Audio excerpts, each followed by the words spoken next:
नमस्कार, स्वागत है आपका एबीपी गंगा पर। आप देख रहे हैं उत्तराखंड प्राइम, आपके साथ मैं हूं लवी गुंबर। आइए उत्तराखंड प्राइम की शुरुआत करेंगे तो उत्तराखंड में मौसम का मिजाज एक बार फिर बदल गया है। पहाड़ों पर कई जगह बर्फबारी हो रही है। प्रदेश की अलग अलग जगह की तस्वीरें आपको दिखा रहे हैं। मसूरी, धनोल्टी, चक्राता, पिथौरागढ़, उत्तरकाशी और जोशीमठ में शानदार बर्फबारी की तस्वीरें सामने आई हैं, जहां पर स्नोफॉल का नजारा लेने के लिए लोग उमड़ रहे हैं। तो अगर आप वहां मौजूद नहीं है इस बर्फबारी का मजा लेने के लिए, तो आप इन तस्वीरों को देखकर बर्फबारी का एहसास ले सकते हैं। तो पहाड़ों में बदल गया मौसम का मिजाज, बर्फबारी से सफेद हुए पहाड़।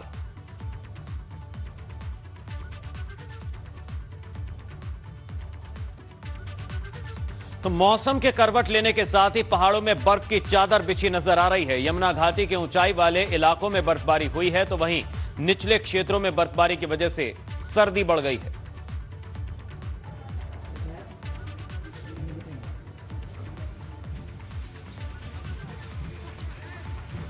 तो दो तस्वीरें इस वक्त आपके सामने। यमुना घाटी इलाके में बदल गया मौसम का मिजाज, ठंड और सिहरन बढ़ गई है, जिससे लोग सर्दी दूर करने के लिए आग का अलाव का सहारा ले रहे हैं। तो शानदार बर्फबारी हुई है और जबरदस्त बर्फबारी से सफेद हो गए पहाड़। यमुना घाटी की बर्फबारी की तस्वीरें आप देख सकते हैं और उसके साथ ही लोग अब इस सिहरन से, ठंड से बचने के लिए एक बार फिर से आग और अलाव का सहारा लेते नजर आ रहे हैं।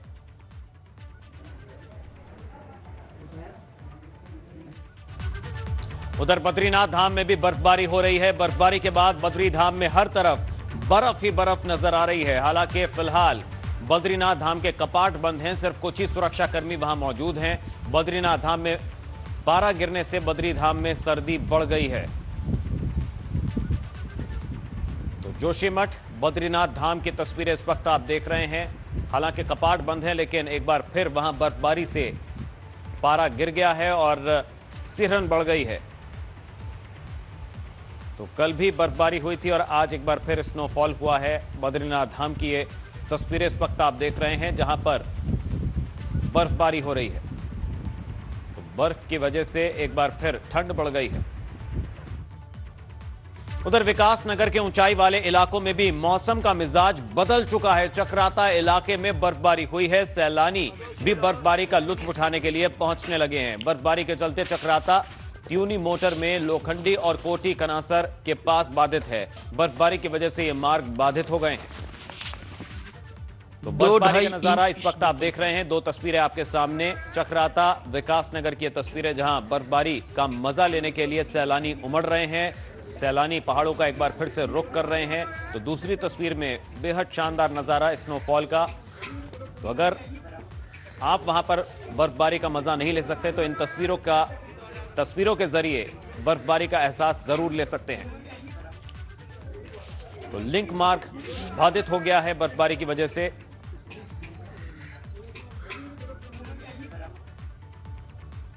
उधर पहाड़ों की रानी के नाम से मशहूर मसूरी में भी मौसम का मिजाज बदल चुका है। मसूरी के लाल टिब्बा में बर्फबारी हुई और बर्फबारी की वजह से एक तरफ मसूरी घूमने के लिए पहुंचे सैलानियों के चेहरे खिल उठे, तो वहीं दूसरी तरफ इससे स्थानीय व्यापारी भी खुश नजर आए। इस सीजन में मसूरी में ज्यादा बर्फबारी नहीं हुई है, मगर इस बर्फबारी के बाद सैलानियों की मुराद पूरी हो गई है। दो तस्वीरें मसूरी में आज हुई शानदार बर्फबारी की, स्नोफॉल का मजा ले रहे हैं वहां पर मौजूद सैलानी। तो उनकी मुराद जो है वो पूरी हो गई। तस्वीरें मसूरी की हैं। पहाड़ों की रानी पर आज बर्फबारी हुई। हालांकि सीजन मसूरी में ज्यादा बर्फ नहीं पड़ी, लेकिन आज वहां स्नोफॉल हुआ, जिसका मजा ले रहे हैं वहां पर मौजूद सैलानी।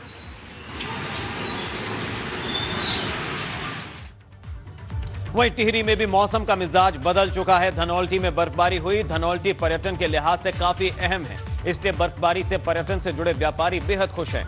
उधर व्यापारियों की खबर के बाद प्रशासन अलर्ट है। जिला प्रशासन और आपदा कंट्रोल रूम अलर्ट पर हैं। अगर बर्फबारी की वजह से कहीं पर रास्ता बंद होता है तो उसे फौरन खोलने के निर्देश हैं। साथ ही जिले के दूरस्थ इलाकों घनसाली, प्रतापनगर, हौलधार के साथ जाखणीधार, बूढ़ा केदार, गंगी, जौनपुर में खाद्यान्न सामग्री पहुंचाई जा चुकी है।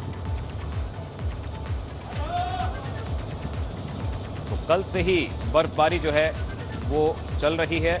और आज एक बार फिर स्नोफॉल हुई। तस्वीरें देख सकते हैं आप, टिहरी की अलग अलग तस्वीरें। धनोल्टी में बर्फबारी हुई और अलर्ट पर प्रशासन।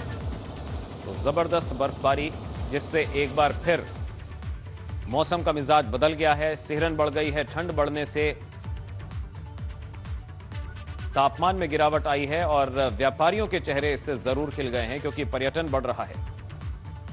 बहुत ही अच्छी बर्फबारी हो रही है। काफ़ी टाइम से इंतज़ार था लोगों को और काफ़ी इंतज़ार करना पड़ा इस बर्फ़ के लिए। और अभी जैसे कि फरवरी का महीना शुरू हुआ है और बर्फबारी काफ़ी अच्छी खासी, जैसे कि आप मेरे देख सकते हैं पीछे काफ़ी बर्फबारी है धनोल्टी से लेकर कानाताल और आपके बनासकांठा के क्षेत्र में। शीतकाल को अलर्ट पे हम दिसंबर से ही इसके मोड में है। प्रतिदिन की सूचना, जो चूना छिड़काव की सूचना, अलाव जलाने की सूचना, इन सब की सूचना एकत्र की जाती है। कंबलों का वितरण भी पहले किया जा चुका है और लगातार भी एसडीएम्स जो हैं स्वयंसेवी संस्थाओं के माध्यम से करवाते रहते हैं। तो इस प्रकार हमारी तैयारी पूरी है। वहीं जोशीमठ में भी मौसम का मिजाज बदल गया है। औली में बर्फबारी हो रही है। औली में इन दिनों वैसे ही पर्यटकों की भीड़ है। बर्फबारी के बाद तो सैलानियों की भीड़ और बढ़ गई है। औली में करीब 1 फीट तक बर्फ जम गई है। सैलानियों को जैसे जैसे बर्फबारी की खबर लग रही है वो औली का रुख कर रहे हैं। पहाड़ों पर सफेद बर्फ की चादर नजर आ रही है और सैलानी इस बर्फबारी का मजा ले रहे हैं। पहाड़ों पर मौसम का मिजाज एक बार फिर से पलट गया है। एक बार फिर कुदरत मेहरबान हुई और औली में भी जमकर बर्फ गिर रही है जिससे सैलानी औली का रुख कर रहे हैं।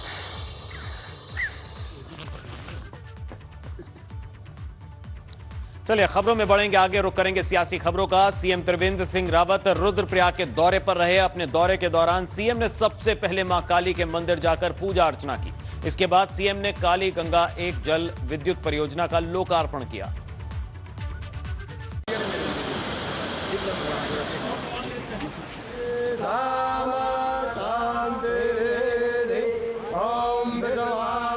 सीएम त्रिवेंद्र सिंह रावत रुद्रप्रयाग पहुंचे तो उन्होंने अपने दौरे की शुरुआत मां काली के दरबार से की।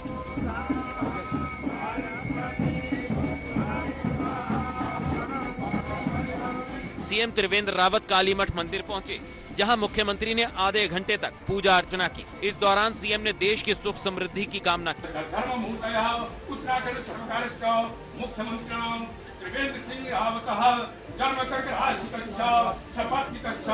इसके बाद मुख्यमंत्री काली गंगा जल विद्युत परियोजना का लोकार्पण करने पहुंचे। सीएम ने परियोजना की शुरुआत की।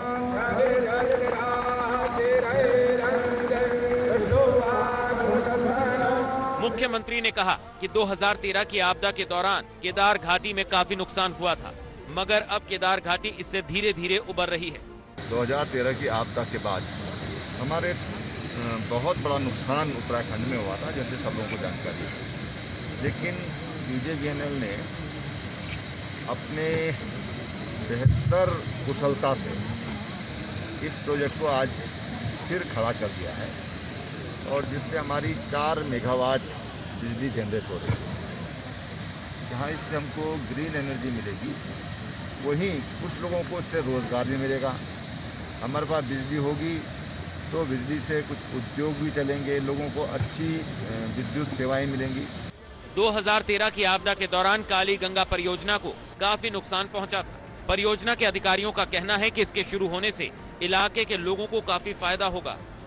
विद्युत उत्पादन हम चूँकि राजकीय उपक्रम है तो हम राजकीय उपक्रम यूपीसीएल को ही ये विद्युत का विक्रय कर रहे हैं और ये सारी विद्युत यूपीसीएल में जा रही है और यूपीसीएल के माध्यम से जो आसपास के गांव हैं जैसे कि कोटमा और चौमासी, इन सब गांव में जो विद्युत का जो फ्लक्चुएशन हो जाता था, वोल्टेज में जो फ्लक्चुएशन हो जाता है वो भी अब कम हो जाएंगे, जो ब्रेकडाउन्स हो जाते थे वो भी कम हो जाएंगे, तो आसपास के गांव में बहुत अच्छी विद्युत आपूर्ति प्राप्त होगी। अपने दौरे के दौरान मुख्यमंत्री ने लोगों को भरोसा दिया कि इलाके की समस्याओं को दूर करने के लिए गंभीरता से काम किया जाएगा। मुख्यमंत्री ने कहा कि सरकार 4 धामों के विकास के लिए प्राथमिकता से काम कर रही है। एबीपी गंगा के लिए रुद्रप्रयाग से रोहित डिमरी की रिपोर्ट।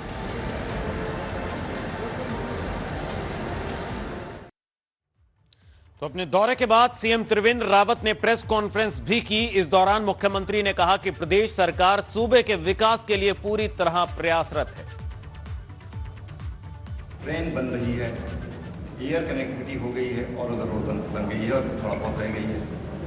अब जो वैकल्पिक मार्ग होंगे केदारनाथ के लिए प्रस्तावित है रोपवे का, तो नेशनल पार्क है, तो उसके लिए हमारी जो अभी DPR तैयार हो रही है। यमुनोत्री के लिए हमारा फाइनल हो गया है, उसके टेंडर होंगे, उसके लिए बहुत जल्दी रुपये बनेगा। चलिए, ये बात हुई सीएम त्रिवेंद्र सिंह रावत के दौरे की। वहीं पूर्व सीएम हरीश रावत धारचूला पहुंचे। इस दौरान हरीश रावत के समर्थकों ने हरीश रावत के समर्थन में नारे लगाए, नारेबाजी की, तो वहीं स्थानीय महिलाओं ने पारंपरिक पोशाक पहनकर हरीश रावत का स्वागत किया। हरीश रावत ने इन दिनों अपने बयानों को लेकर वो सुर्खियों में बने हुए हैं। हरीश रावत ने 2022 का चुनाव ना लड़ने का ऐलान किया है, मगर उनके बयान को सियासी स्टंट करार दिया जा रहा है। इस तरह के कार्यक्रमों के जरिए हरीश रावत ये संदेश भी देने की कोशिश कर रहे हैं कि उन्हें प्रदेश में किस तरह से समर्थन हासिल है और उनकी अनदेखी करना पार्टी के लिए मुश्किल भरा हो सकता है।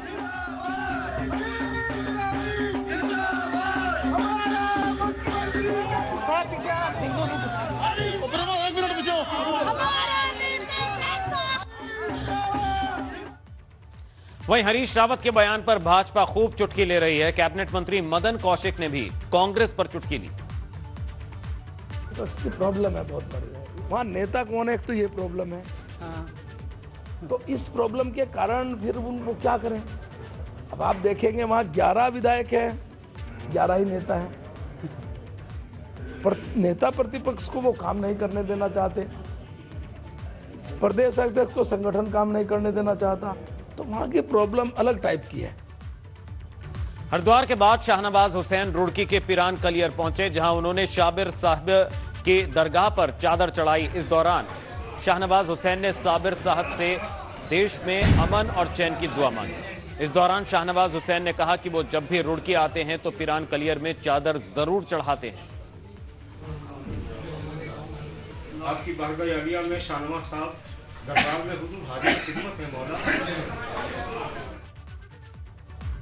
और चलिए अब नजर डालते हैं कुंभ की खबरों पर।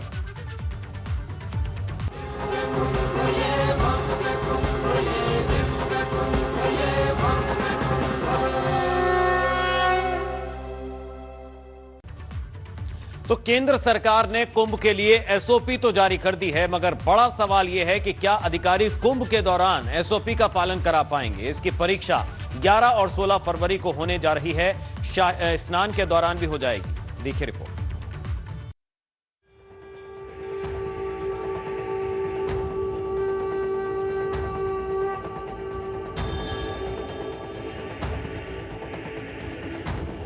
हरिद्वार में महाकुंभ होने जा रहा। कुंभ से पहले ही धर्म नगरी में चहल पहल काफी बढ़ गई। कुंभ इतना बड़ा धार्मिक आयोजन है कि इसमें हिंदू धर्म के लोग एक बार स्नान करना जरूर चाहते हैं।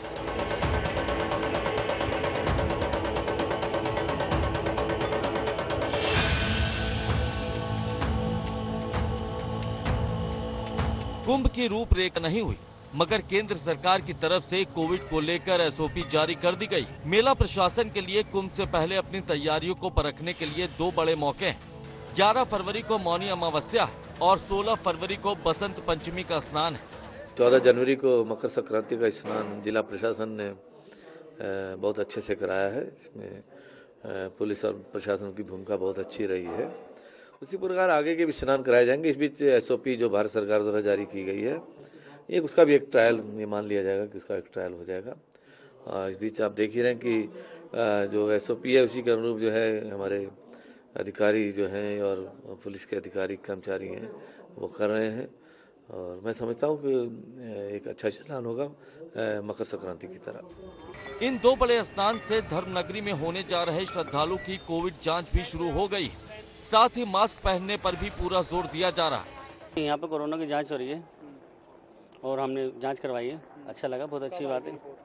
अभी तो पता नहीं है, तो बताएंगे। अब उन्होंने नंबर वगैरह नोट कर लिया, हमारे घर का एड्रेस वगैरह नोट कर लिया उन्होंने। यहाँ पे कोरोना टेस्ट हुआ है अभी, तो अब रिपोर्ट तो जब भी देंगे, लेकिन नंबर एड्रेस लिख लिया है। तो लग रहा है आपको कि ठीक है ये कदम? हाँ, ये सही है। केंद्र सरकार के निर्देशों के बाद बॉर्डर एरिया पर भी चौकसी बढ़ा दी गई। स्नान आने से पहले ही चौकसी और बढ़ाई जाएगी। लगातार हमारे इसमें चेकिंग चल रहा है। जैसा कोई सिचुएशन जैसा डिमांड करता है, जैसा मान लीजिए जैसा अभी स्नान का दौरान जो है भीड़ का बढ़ाव होगा या कोई विशेष कार्यक्रम है, उसका हिसाब से जो है हम फोर्स का थोड़ा बॉर्डर चेक पॉइंट्स में बढ़ा के और बेहतर चेकिंग हम करा रहे हैं। कोरोना की वजह से इस बार कुंभ के दिव्य और भव्य होने पर सस्पेंस है। केंद्र की गाइडलाइंस की वजह से प्रदेश सरकार कुंभ की अवधि छोटा कर सकती है। एबीपी गंगा के लिए हरिद्वार से पंकज राणा की रिपोर्ट।